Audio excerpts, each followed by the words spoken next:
నమస్కారం అండి. మహాభారతంలో నేడు 80వ అధ్యాయం అంశం అభిమన్యుని మరణం. వినిపిస్తున్నది మీ విజయభాస్కర్. పాండవులు వారు అనుకున్న ప్రకారం అభిమన్యుడు కౌరవ వ్యూహాన్ని ఛేదించినప్పుడు అతడు వెనకే ఉన్నారు. కానీ ధృతరాష్ట్రుడి అల్లుడు సింధుదేశపు రాజు పరాక్రమవంతుడైన జయద్రథుడు తన సైన్యమంతటితో పాండవులపైన హఠాత్తుగా విరుచుకుపడ్డాడు. అభిమన్యుడు ఛేదించిన వ్యూహాన్ని మరలా యథాప్రకారం స్థిరంగా ఉండేందుకు జయద్రథుడు అవకాశమిచ్చాడు. ఇందువల్ల పాండవులు వ్యూహంలోకి వెళ్ళలేకపోయారు. యుధిష్ఠిరుడు ఒక బల్యంతో జయద్రథుడి ధనస్సును విరగ్గొట్టాడు. తక్షణమే సైంధవుడు ఒక ధనస్సును ఎత్తి మంచి గురితో యుధిష్ఠిరుడిపై బాణపరంపర ప్రయోగించాడు. భీమసేనుడి బాణాలు కూడా సైంధవుడికి చాలా నష్టం కలిగించాయి. జయద్రథుని పతాకాన్ని రథచాందినీని విరగ్గొట్టాడు. కానీ సైంధవుడు చాలా చురుకు కలిగి ఎన్ని మార్లు తన పరికరాలు పోయినా అన్ని మార్లు మరలా వాటితో యుద్ధం చేసేవాడు. సైంధవుడు భీముడి రథాశ్వాలను చంపాడు. దీంతో భీముడు సాత్యకి రథం ఎక్కాల్సి వచ్చింది. ఈ ప్రకారం జయద్రథుడు మొండి వీరత్వంతో పాండవులను అభిమన్యుడి వెంట వెళ్ళడానికి అవకాశం ఇవ్వలేదు. దానితో అభిమన్యుడు ఒక్కడే కౌరవ మహావీరుల పద్మవ్యూహంలో చిక్కుకుపోయాడు. అయినప్పటికీ తన చుట్టూ ఉన్న వీరుల్లో చాలామందిని చంపాడు. అభిమన్యుడి మహాయుద్ధ రీతి వల్ల కౌరవ వ్యూహం ధ్వంసం అవుతోంది. దుర్యోధనుడి కుమారుడు బాలవీరుడైన లక్ష్మణుడు అభిమన్యుడిపైకి వెళ్ళాడు. ఇది చూసి పారిపోయిన మహావీరులందరూ తిరిగి మరల అభిమన్యుడిని చుట్టుముట్టి లక్ష్మణుడికి బాసటగా నిలబడ్డారు. బాణాల వర్షం కురిపించారు. అభిమన్యుడు చలించక అప్పుడే కుబుసం విడిచిన మహాకాల సర్పం మాదిరిగా ఆగ్రహంతో బాణం విడవగా అది లక్ష్మణుడి శరీరానికి గుచ్చుకుంది.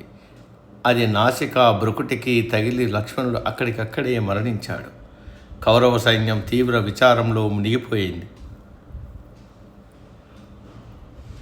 ఈ దుర్మార్గుడు అభిమన్యుణ్ణి నరకానికి పంపుదామని దుర్యోధనుడు బిగ్గరగా అరిచాడు. అతిరథులు మహావీరులు అయిన ద్రోణుడు, కృపుడు, కర్ణుడు, అశ్వత్థామ, బృహద్బలుడు, కృతవర్మ ఈ 6 కలిసి అభిమన్యుణ్ణి ఎదిరించారు.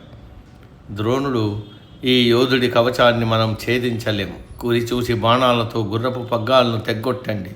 ఆ విధంగా అతన్ని నిలువరించి అశక్తుణ్ణి చేసి అతడి వెనక నుంచి మాత్రమే యుద్ధం చేయండి అన్నాడు. ద్రోణుడు చెప్పిన విధంగా కర్ణుడు అభిమన్యుడి వెనక్కి వెళ్ళాడు. అక్కడి నుంచి బాణం విడిచి అభిమన్యుడి ధనస్సు విరగ్గొట్టాడు. ఆ విధంగానే అభిమన్యుడి రథసారథిని రథాశ్వాలను చంపాడు. ఇలా అశక్తుడైన అభిమన్యుడు కత్తి డాలును పట్టుకుని నేలపైకి లంఘించి తన శత్రువులను ఎదిరించాడు. క్షత్రియ ధర్మం మూర్తీభవించినట్లు అభిమన్యుడు మహాధైర్యంతో నిలిచి చుట్టూ ఉన్న శత్రువీరులకు మహాశ్చర్యాన్ని కలిగించాడు. తన కరవాలాన్ని పైకి లాగి తన లాఘవంతో నిపుణతతో ప్రయోగిస్తూ శత్రువులను తత్తరపాటుకు గురి చేశాడు. కాకా వికలం చేశాడు. ఇంతలో ద్రోణుడు ఒక బాణాన్ని సంధించి అభిమన్యుడి కరవాలాన్ని విరిచేశాడు. అతడి డాలును కర్ణుడు ముక్కలు చేశాడు. దీంతో అభిమన్యుడు వంగి తన రథచక్రాన్ని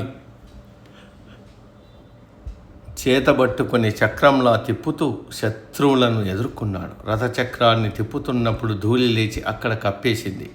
చక్రం చేబూనిన అతడు రెండో విష్ణుమూర్తినేలా యుద్ధం చేశాడు. కానీ తన చుట్టూ చేరి ఉన్న మహావీరుల అభిమన్యుడిపై ఒత్తిడి పెంచారు. ఒంటరిగా అంతమంది వీరులను ఎదుర్కొనే క్రమంలో అతడు బలహీనపడ్డాడు. అతడి రథచక్రాన్ని ముక్కలు చేశారు. అదే సమయంలో దుశ్శాసనుడి కుమారుడు అభిమన్యుడితో ద్వంద్వ యుద్ధం చేయసాగాడు. ఇద్దరూ ఒకేసారి నేల మీద పడ్డారు. దుశ్శాసనుడి కుమారుడు లేచి అప్పుడే పైకి లేస్తున్న అభిమన్యుడిని గదతో బలంగా మోది చంపేశాడు. పద్మవ్యూహంలో అభిమన్యుడిని చంపివేసిన విషయాన్ని సంజయుడు ధృతరాష్ట్రుని చెవిని వేశాడు. అభిమన్యుడు ఒక్కడే మహారణం చేశాడు. శత్రువుల పీచమణచిన బాలవీరుడతడు. కానీ అసంఖ్యాక కౌరవసేన అతన్ని ప్రతిఘటించి హతమార్చింది.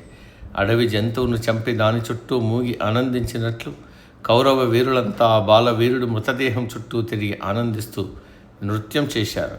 అయితే సైన్యంలోని దయార్ద్ర హృదయులు ఏడ్చారు.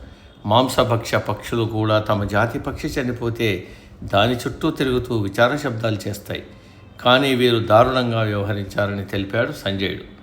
కౌరవ సైన్యంలో శంఖానాదాలు, జయ జయధ్వానాలు వినిపిస్తుండగా ధృతరాష్ట్రుని కుమారుడు యుయుత్సుడు అభిమన్యుని చంపడాన్ని నిరసించాడు. ఇది బహునీచమైన పని. వీరులారా, మీరంతా యుద్ధనీతిని మరిచారు. నిజంగా మీరంతా సిగ్గుపడాలి. ఒక దుర్మార్గ కృత్యం చేసి మీరంతా ఆనందంతో చెలరేగిపోతున్నారు. ముందు రాబోయే అపాయాన్ని కానక మీరు అంధుల్లా ప్రవర్తిస్తున్నారంటూ యుయుత్సుడు తన ఆయుధాన్ని విసిరేసి యుద్ధభూమి నుంచి వెళ్ళిపోయాడు. యుయుత్సుడు పాపభీతి కలవాడు. అతడి మాటలు కౌరవులకు కన్న కఠోరంగా ఉన్నాయి. కానీ దయార్ద్ర హృదయుడైన యుయుత్సుడు తన మనసులో ఉన్న విషయాన్ని వెల్లడించాడు. నేటికి సమాప్తం. సర్వే జన సుఖినో భవంతు.